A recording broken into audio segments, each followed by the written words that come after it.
Double honors to the elders and apostles. A great millstone that taught me this truth. Now, I was looking at this and just thinking to myself that this was a harsh judgment. All right, all right. Let me start off with Ecclesiastes chapter 3, verse 15. That which has been is now, and that which is to be has already been. And Yahweh required that which is past. And moreover I say, under the sun, the place of judgment, that wickedness was there, and the place of righteousness, that iniquity was there. So pretty much, the scriptures is letting us know that you get judged on earth for things that you did in your past. And what these scriptures are going into, like past lifetimes, past times that you've been on earth. You know, the judgment is lived out right here on earth for these things. Alright, this is Numbers, and I want chapter 14, verse 18.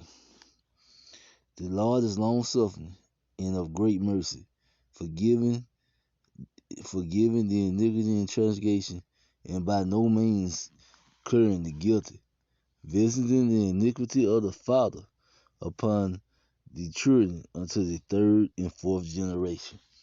Alright, and we know that this is getting it that you come back every 3 to 4 generations.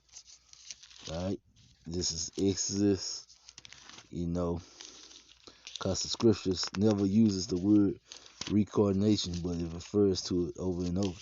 It does uses the word regeneration, which is reincarnation. Alright, this is Exodus chapter 20, verse 5. Thou shalt not bow down thyself to them, nor serve them, for I am the Lord thy power. I am a jealous power, visiting the iniquity of the father upon the children unto the third and fourth generation of them that hate me. Alright, so it's letting you know unto the third and fourth generation once again. Alright, and then you go over to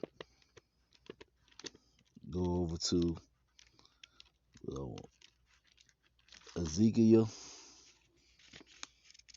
the 18th chapter. Alright, verse 20. The soul that sinned, it should die. The son should not bear the iniquity of the father, neither should the father bear the iniquity of the son. The righteousness of the righteous should be upon him, and the wickedness of the wicked should be upon them. So whatever judgments you go through, you know, it got to do with something that you earned, okay? You like it says nobody's going to bear the iniquity of anyone else. You know, it is the judgment that you earn from the Lord. Alright. Now, let's read this article. State records say Jersey had allegedly been left unattended on a changing table, somehow scooted off and landed in a nearby mop bucket where the 2-month-old girl drowned. Alright. So she drowned. We all know that's a pretty bad way to go. Alright. Family outrage after no indictments in infant's drowning death on the first day of daycare. So this baby died on the first day of daycare. And you know, the parents gotta be broken up, hurting too. You know, it was a judgment upon them too, as well as the child. And we know that if you receive a judgment like this, you know, you say this baby, what has this baby done? Is obviously this baby is getting judged for something it's did in his past life, right? And parents are being judged for the sins they committed, right? Now this is Lamentations chapter 2, and I'm gonna start at verse 2. Thou hast swallowed up all the inhabitants of Jacob, and had no pity. He had thrown down his wrath in the strongholds of the daughter of Judah, and had brought them down to the ground. He had polluted the kingdom and the princes thereof. He had cut off he had cut off in his fierce anger all the horn of Israel. He had drawn back his righteous hand from before the enemy. He had burned against Jacob like a flaming fire which devours around about. So this is talking about the Lord's wrath coming down on Israel, coming down on his people for them going against him and serving other gods and doing so much sin and so much evil. Alright. He had bent his bow like an enemy. He stood with his right hand as an adversary and slayed all that present were present to the eye in the tabernacle of the daughter of Zion. He poured out his fury like fire. The Lord was an enemy. He had swallowed up Israel. He had swallowed up all of her palaces. He had destroyed his strongholds and had an increase in the daughter of Judah, mourning and lamentations. So this is the Lord passing judgment on Israel. Alright, and the Lord letting you know if he willing to punish his own people, the apple of his eye, he's willing to punish anybody who offends the Lord. Alright? And he had violently taken away his tabernacles, as if it were of a garden. He had destroyed his places of assembly. The Lord has caused the solemn feasts and the Sabbaths to be forgotten in Zion, and has dispersed in the iniquity of his anger the kings and the priests. So this pretty much the Lord making us forget everything that our history and everything we did for sinning against the Lord.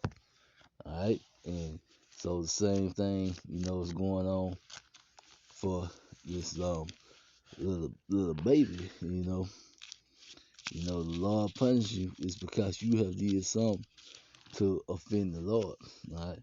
This is Exodus 32, and I'm gonna start at the 7th verse. And the Lord said unto Moses, Go get thee down from thy people which thou brought out of the land of Egypt.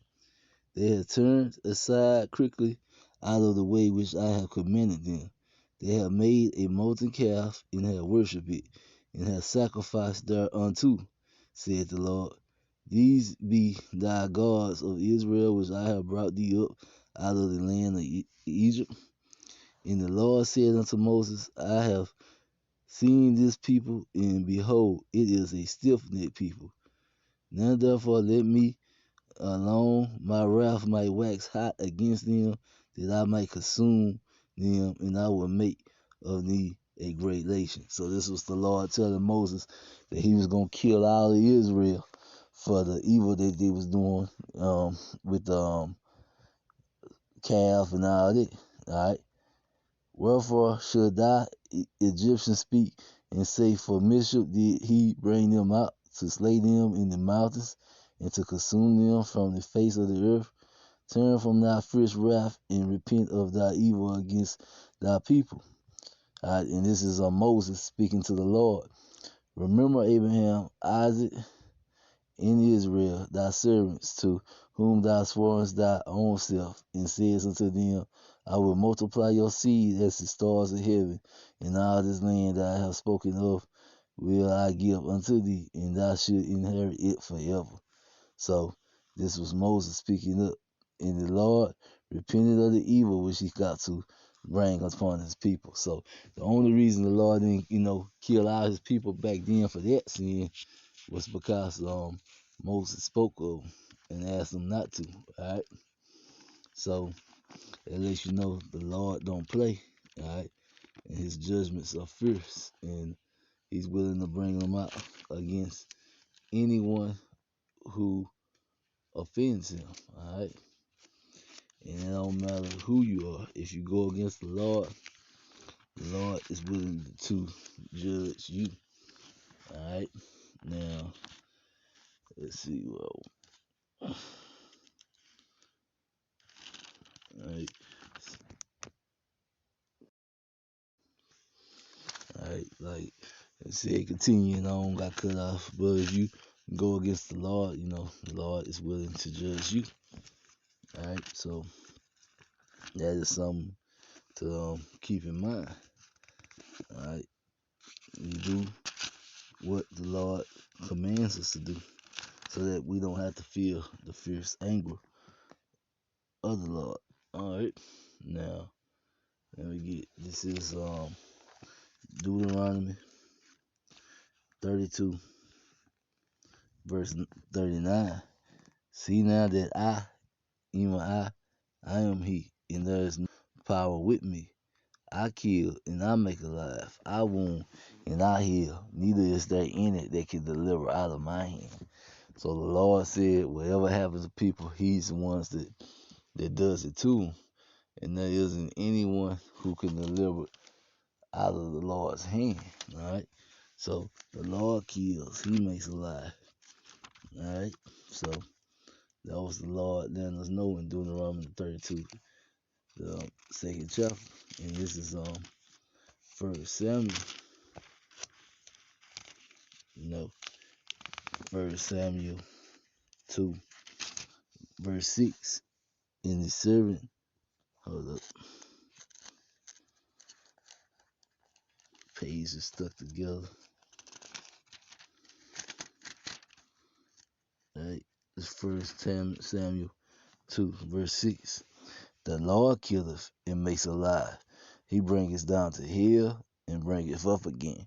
And we know when it's talking about bringing down the hill and bringing up again, it's talking about the condition to where He put it on. He can either make your stay on earth present and joyful in a paradise, or He can make it hell, complete torture, pain. All right. The Lord maketh poor and maketh rich. He bringeth low and lifts us up. So, all right, so the Lord decides how your life is going to be on this earth, and it's based off of things you did in your past life. All right, because the Lord, requires us to serve Him, and if we don't serve Him, we don't do right, we pay for what we did. And it said unto the third and fourth generation. And then the scriptures even goes and tells us that the children do not suffer for the father. So that's reiterating that you are the ones coming back in this third and fourth generation. All right, this is Job chapter 4, and I'm going to start at verse 7. Remember, I pray thee, whoever perished being innocent, or where were the righteous cut off? Even as I have seen, they that plow iniquity and sow wickedness reap the same. By the blast of Yahweh they perish, by the breath of His nostrils are they consumed. Alright? So pretty much the Lord say no one perish being innocent. And even hard as it is for people to accept, they even goes for this young baby, this pretty young baby here. This baby did something in the past life. Alright? And that is why she got such a harsh judgment, to drown in a mop bucket full of water. Alright? Now, obviously, the mother did something to have to live through that. Alright? Like it said, Job, no one was innocent. The Lord don't give these kind of punishments to innocent people. Punishments you go through like this is for sins that you commit. Alright? This is Romans chapter 6, verse 23. For the wages of sin is death, but the gift of Yahweh is eternal life through Yahweh Shah Mashiach our Lord. So the wages for sin is death. So if you sin, you die. Alright? And that's why death entered this world. Death entered this world through sin. And, when Adam and Eve sinned, now we all must die. So that is the wages of sin. So when you see harsh judgments like this, that means someone sinned. Alright? And with that, Shalom.